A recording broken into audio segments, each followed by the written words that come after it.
pleasure to have everyone here. We have a very, very special call for you tonight. It's on one of the ingredients in the world that is absolutely changing people's lives. It's called Fucoidan. That's spelled Fucoidan, Fucoidan. And we have a very special guest tonight, Dr. Charles Rouse, to really guide us through that and tell us what Fucoidan is. And the reason the call is really special tonight because we're going to focus on several of the over 800 medical studies that are out there on Fucoidan and the amazing things that Fucoidan does. If you have not looked at those studies, go ahead and go to a website it's called, my mind just went here. Dr. Rouse, I'm going to bring you on and get that. It's called pubmed.org, pubmed.org. And go to that website and enter Fucoidan, Fucoidan, and you will be amazed at the studies that you get on there.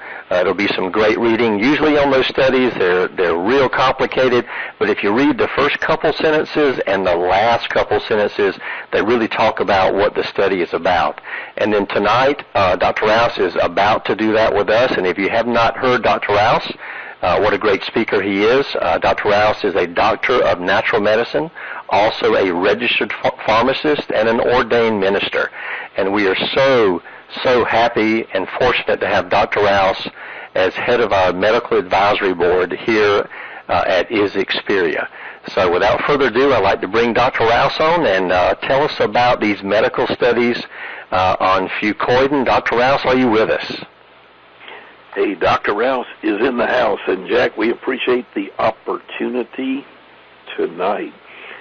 Well, let's give everybody a quick quiz on what's up. And by the way, when on the first slide there, it almost looks like a birthday confetti.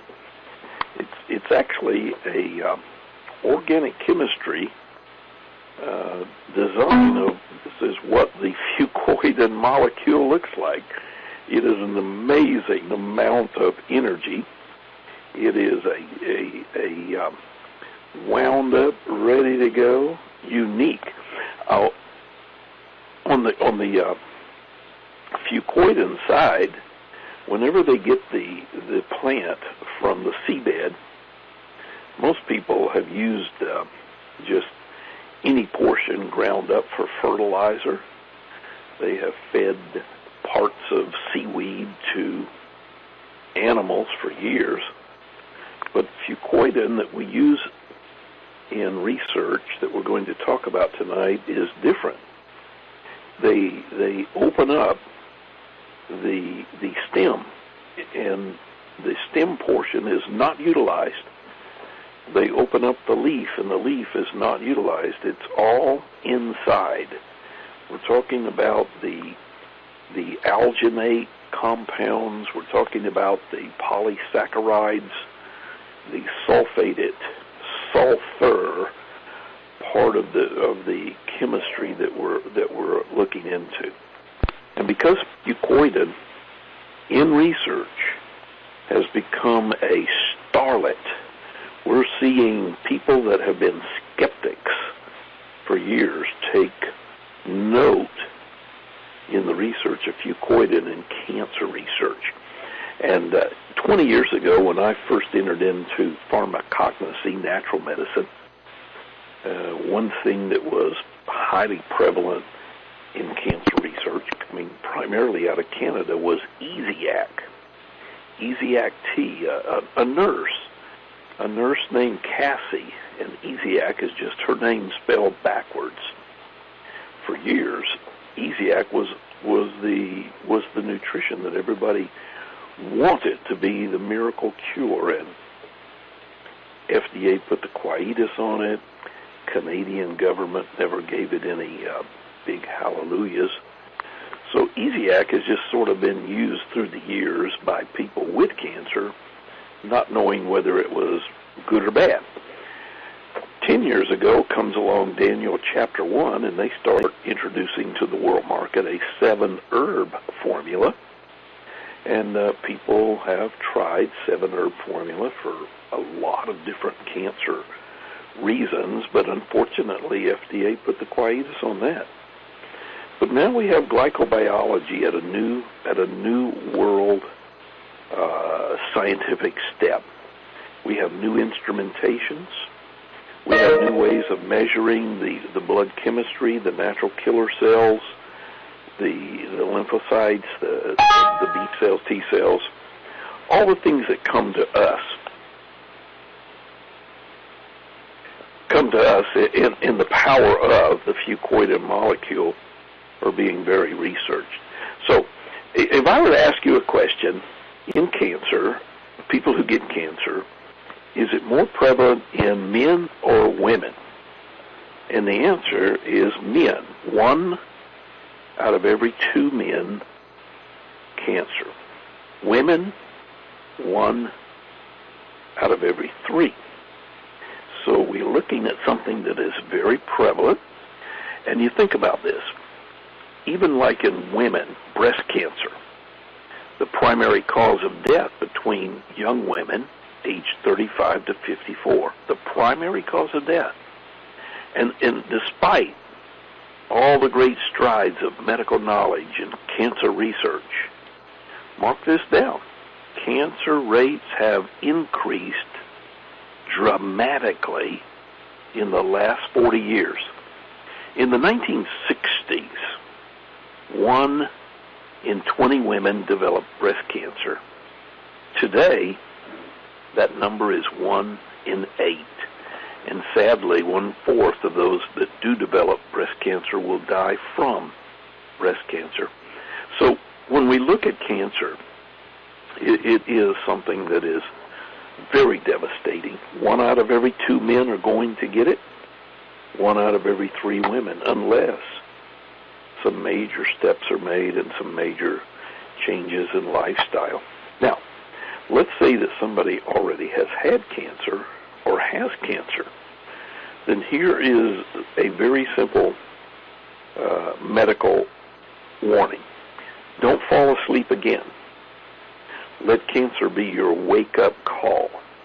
You see, just as cancer causes us to reevaluate our daily decisions, so does a police officer bring our attention back to the laws when we may be violating. You know, if we get caught and the guy gives us a ticket, then we know better the next time. Well, let cancer be the warning. And trying to conquer the fear of this cancer, that's a lot. Now, what is happening is there's so much chemistry involved. And one example of a simple two-stage process of causing cancer, promotion. Tonight, we could actually cause skin cancer on you if we took a section of your skin and we put a carcinogenic hydrocarbon on it. Let me explain what a carcinogenic hydrocarbon is. That's cigarette smoke. All right, so we're going to rub cigarette smoke onto your skin. Is that going to cause cancer? No. But listen very carefully. If I put a drop of croton oil on top of that carcinogenic hydrocarbon, on top of that cigarette smoke that I've just put on your skin, cancer will result in almost every single case. By the way, what is croton oil? Castor oil. Something as simple as a chemistry of castor oil will always cause skin cancer on a patient when they're in the presence of tobacco smoke. Now, there are a lot of carcinogenic things out there besides tobacco smoke. PCBs, polyvinyl chlorides. I mean, what is a polyvinyl chloride? That's a garden hose. That's a raincoat. That's the electrical insulation around your wires in your house. That's the floor tiles in your kitchen, your bathroom. That's the dressings around your windows in every one of your homes.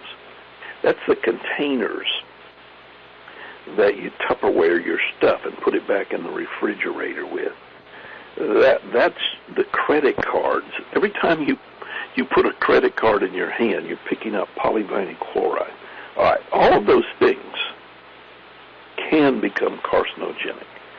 The smoke from an old coal train. You remember the choo-choo trains used to go up and down and they just burn black coal? Did you know that that smoke is carcinogenic? All right, we're in a world of carcinogenic compounds. We're in a mess because everywhere we go, there is cancer-producing stuff. Now, in the world of cancer, they come in all different shapes and sizes. Carcinoma, that's generally something that infiltrates the surface, like skin or the lining of a stomach, or down in the large intestines or in the bronchial areas of the lungs. That's called a carcinoma. A sarcoma goes down to the connective tissue. That's what we call muscle, bone, cartilage. A melanoma, that's something that gets down in the pigment-producing cells, like the retina of the eye, or what causes the color of the skin. A melanoma, that's getting into the pigment. A myeloma, myeloma means some kind of cancer in the blood, a blood like bone marrow, something that's in that area. And then a lymphoma means that it's gotten into the lymphatic system. But let's not work on all the cancers tonight. Let's not get bogged down in what a cancer is or where a cancer comes from, because the fact is that a normal, healthy cell is designed by God just to go through a whole bunch of series of steps to ensure life. And God designed every one of those cells to grow, divide, to die, but everything on symphonic performance to perfection. And with the trillions of cells, you're not going to believe this, but millions of cells die every second. Every second. So you're constantly in the production. You have to produce a good cell for the one that just died. And during this highly complex process, the cell has a code, a library. It's called DNA. And that book has to be perfectly Xeroxed and absolutely with perfection transferred from dead dying cell to new life cell. It has to duplicate. It has to transfer it. And it has to do it without error. No mistakes. But every once in a while, a glitch gets in there, something starts messing up, something starts playing with the cell structure, and we have an abnormality. That's called a malignancy. And then the immune system gets turned on itself, and the multiplication begins unchecked. And now this cell structure starts stealing nutrients, and then it starts rerouting the blood supply away from the normal body function. All those things are part of it. Now, the cell is designed by God, pre-programmed to die on schedule. That is called apoptosis. So everything revolves around the apoptotic side of life. And what we're doing is we're trying to figure out what makes a cell become healthier. How are we going to keep our normal cells dying, living, dying, living? But at the same time, we want every cell that's tumorous, every cell that's trying to be malignant, every cell that's trying to be mean, we want to be toxic to it only. We want to be cytotoxic, cell death. We want to perform the apoptosis only on the cancer cell, but at the same time never touch the good cell. Now, in medicine for years, they've tried chemotherapy, radiation. Oh, they have tried everything under the sun, from burning it to chemicalizing it. But nobody can match God. God is the creator of every human cell. God is the creator of every plant material. And they're finding in Fucoidan, a very special plant, that in a mixed Fucoidan even, the one that has more than just one simple species, that it actually has the apoptosis capability. So on the slide, what we're seeing is that Fucoidan enhances apoptosis. It goes after and creates a perfect environment that causes the killing of cancer cells, but not hurting, nor damaging, nor creating any chaos or confusion to one healthy cell. So only God can do that. And we're fortunate that God is giving us, the human being, the intellectual design, to harvest his creation from the seabed, to utilize it in the most structural, concentrated form, to make Fucoidan available for the human system. And now we're finding that cytotoxicity, killing cancer cells, tumors, is one thing that Fucoidan is absolutely perfect at. On that slide, Agaricus mycelium, that's a mushroom. Now, wouldn't you believe it? Only God can do that. So from the mushroom field to the seabed, God has created an orchestra of dynamic truth. On the next slide, Jack, we're showing this is a control study. I know PubMed is where some of the research was written, but the slide you're looking at is actually done by NPO. That's a Japanese, like a PubMed.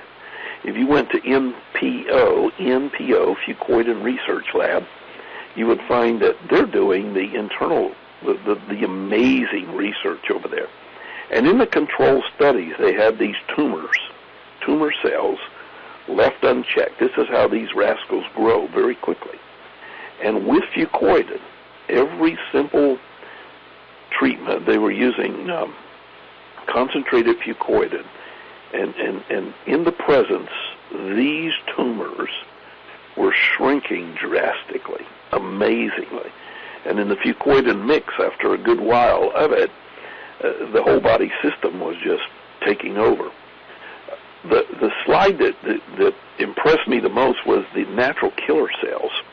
In the human body, the next slide up, in the human body, the natural killer cells are orchestrated by God to work on this genetic code, the cell that's not able to do right because of hormones, because of pesticides, because of radiation, stress, toxic agents, viruses, nutritional deficiencies. All those things give cancer a green light. But whenever your natural killer cells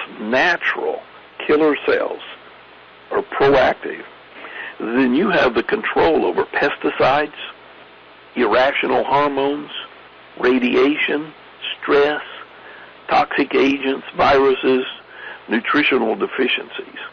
It's a neat thing. The key risk factors that are out there. We live in a world of xenoestrogen. That's the fake side of it. And so because we're in a world today, what are we going to do? Now on this slide that says starchy foods, not everything on there is bad. But what is happening is we have become so starch, sugar, carbohydrate related that when we pick up our syrup bottle, it's not sugar anymore, it's high fructose corn syrup. And over in our sugar bowl, we start looking at an influx that is just absolutely gone bonkers. For example, in the 1700s, back in George Washington's day, sugar was a commodity so unique that only the wealthy had it, and they locked it up in their cabinets. And on an average American in the 1700s, only 4 pounds of sugar per year were consumed. By the 1800s, sugar was beginning to move around a little bit, and 18 pounds of sugar per year was utilized by the average American. And by the 1900s, 90 pounds of sugar was being used. Last year, 2010, 50%, one half of the American population consume 1/2 pound of sugar every single day. That's 180 pounds of sugar. Refined sugar annihilates your natural killer cells. Your white blood cells are paralyzed. So when people are on a high sugary diet, from the cake to the candy to the syrup to the sugar, they're in for it. And when they start adding sugary cereals, whether you call it Cheerios or Total or all those things are maltose, dextrose, sugarized. And we're in a world today where the body has just been overwhelmed and absolutely inundated. So on the PubMed research, they come along and they start looking at Fucoidan. And yes, they found that it does cause amazingly miraculous killing of cancer cells, but not at the expense of a good cell. So we're looking at something that is producing anti-tumors, anti-angiogenic. When we say angiogenesis, that means that whatever it is, that living molecule has a blood system that's producing more blood vessels. And if you let a cancer start producing its own blood vessels to where it'll rob, kill, and steal from the human body at the expense of life from that human body, that's a bad thing. So on a cancer cell, we need anti-angiogenesis. We need to go against that cancer cell's ability to produce its own blood vessels, but not at the expense of all the other good cells that need their blood vessels. Everything has to be in sympathy.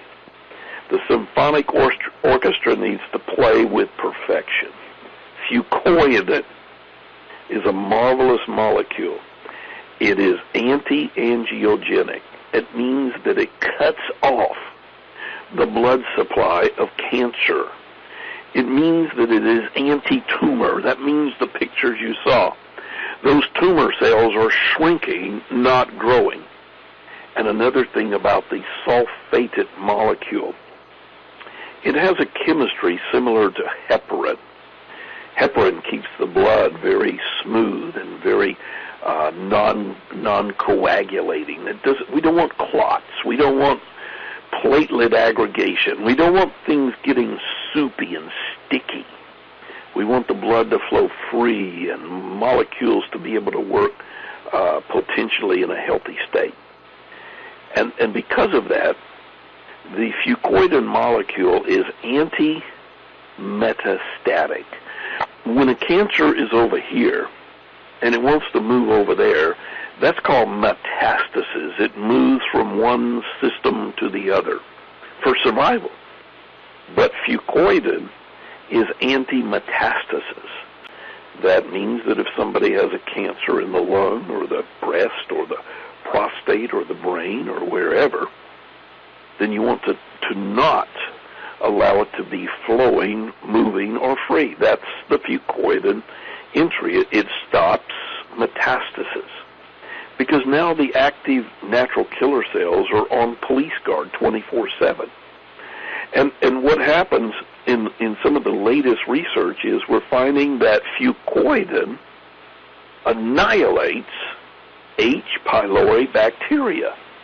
You see, H. pylori bacteria, the one that causes ulcers, duodenal and peptic ulcers, is also going to, if left unchecked, very likely cause gastric cancer. Isn't it neat? Fucoidan kills H. pylori, thus reducing the risk of gastric cancer. We're in a whole new world. We're talking about something that can can block the platelet selectins, the endothelial selectins, reducing inflammation, drastically reducing inflammation in the blood vessels, the colon, the bowel sections, all different areas. And the one thing we don't want is for some kind of carcinogen, a hydrocarbon or a chemical to get bound up, to get tied up, to get mixed up in our DNA, because if that molecule gets hung up in the middle of our DNA in the amino acid structure, it sends the wrong code and everything goes crazy. The chromosomes begin to mess around, the immature cancer cells start to grow, the deceptive measures of the cancer start taking hold, and away they go. Away they go.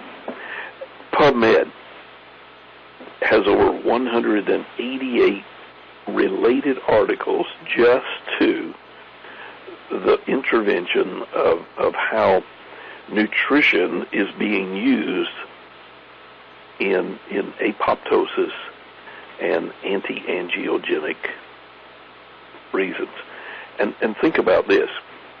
If we're talking about breast cancer, from 1960, 1 out of every 20, now in today's market, 1 in 8, we're holding something that is absolutely a necessity to get the word out, because Fucoidan has the strong capability of prevention. And prevention is the key to prevention of, whether we talk about any degenerative disease, whether it's heart, liver, lung, or in this case that we're talking about tonight, breast cancer. Different things, but we come along. Now, I'm going to go off stage here a minute, and this is Charlieology. This is Charles Rouse's personal opinion. When it comes to detection of breast cancer, most medical societies and people depend upon the mammogram.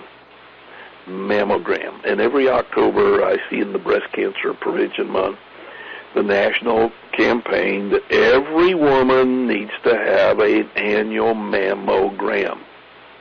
Now, does mammograms prevent cancer? Is it a diagnostic tool? Does it discover cancer fast enough? Well, when they started looking at the benefits of mammography and the concerns that were there, they realized there are a lot of false positives. That means that you have been diagnosed with cancer that is not there. And they found that women in their 40s, unfortunately, that most of their breast tissue is very dense.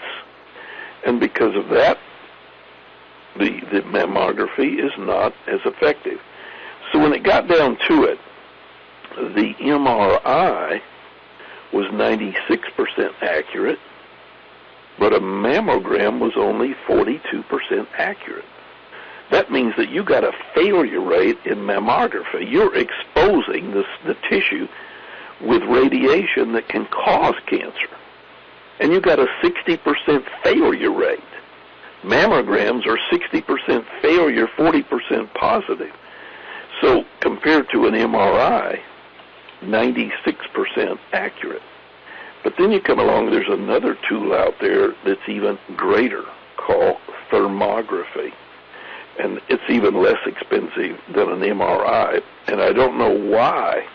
I have no idea why they're not using more thermography, the infrared imaging, which is non-invasive, painless, and is much more effective. But we live in a whole world today where I think that once they buy the X-ray machine, the mammography machine, and they got their money involved in it, that it's more of a money issue than it is in a health issue. But we're talking about Fucoidan tonight, so that's enough Charlieology. Fucoidan is not Charlieology. That is just simply coming out of the clinical research. So let me make a politically correct statement. It's almost like you have to make everything politically correct these days, or they'll fine you. I don't want to get anybody in any trouble. Fucoidan supports the normal disposal of any cell that's not native, not good to the human body. Fucoidan will help stimulate the immune system whenever your body is being attacked. Fucoidan will modulate your immune system. When it's overreactive, it'll bring it down. Underreactive, it'll bring it up. Fucoidan will support normal cell growth. Fucoidan supports blood circulation to good native body cells, but allows the enemy to die. Fucoidan will help regenerate good skin tissue faster, and it supports all other structures like joint mobility, etc., etc. So there's a lot out there, Jack, and these reports, though the anti-tumor effects, they're real, and the ability of just studying the power behind Fucoidan. Can you imagine if Fucoidan got in the same bucket with a vitamin D3 that's also got as much research behind it as being anti-cancer? Imagine what you would have. A little D3 and a little Fucoidan goes a long ways. Anyhow, I'm very proud to be taking Fucoidan myself every single day. I drink it every day. My wife drinks it every day, and I'm a big proponent of it because there are no negatives. It is non-toxic. It will do you no harm, but it certainly does enough good to say, come on, world, come on, American Cancer Society, come on, Canadian American Society, Cancer Society, look at, study, let's do a whole lot more human research, and let's just see and see and see, because we know what the results are going to be. Absolutely phenomenal. Well, Dr. Rouse, I know that you and I did a lot of studies on this. We really wanted to bring this forward, especially for the ladies on the call and the ladies everywhere that we surely love, especially about what you did concerning breast cancer. And I know that we probably need to let everybody know that everything we were reading and all the studies, they were dealing, when they're dealing with this disease, they were using, I think, 1,000 milligrams per day of the Fucoidan, for this. But let's say, give us, for instance, I'm making sure, because I believe that, exactly what you said, to be preventive, and I'm making sure that Gloria, because I want to protect her life, I'm making sure she takes 500 to 600 milligrams of Fucoidan every single day. Could you give us an idea of what we definitely need to be taking to prevent various things?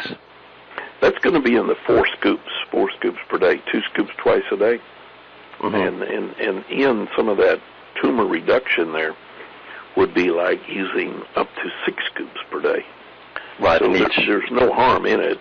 And each scoop has prevention. Right, and each scoop has 100 milligrams. So definitely 400, but 600 would be pretty strong. Is that correct? That's getting right in there with the best of them. Okay. All right. Well, good. Because you see, some of these things were done with singular entities. We're talking about 5 specific nutritionals that are very proactive. Correct. And I know our time is about up, and we appreciate that. We're going to do a few more of these dealing with the clinical studies on other issues. And I know we haven't talked about any products tonight at all. We're just talking about a natural ingredient called Fucoidan. And, even if we were talking about products, we know that our products don't prevent or cure any disease, even though we haven't spoken of those tonight. Again, we're just speaking of an ingredient that Dr. Rouse wanted to talk about, Fucoidan. So definitely look into it. Make sure you're taking the right amount. If anyone has any problems, make sure they're taking a large amount. Again, Dr. Rouse, very, very informative, and we really appreciate the call tonight. Thank you. I appreciate it. Enjoyed researching it. I love the way you guys give me a topic, because it just turns me loose. And once I go look, oh, man, you wouldn't believe it. My paper stack over here has to be at least 6 inches thick just on Fucoidan research. Recent. Right. And I know there's, just on Fucoidan alone, there's over 800 studies, medical studies, on PubMed. So everyone, definitely PubMed.org or PubMed.com. Do some study. You'll find out other things about Fucoidan. And again, make sure you're taking the right amount and take it every single day. Dr. Rouse, we appreciate the call, and thanks everyone for being on the call. What a great one. And we'll talk to everybody soon. Thanks everybody, and good night.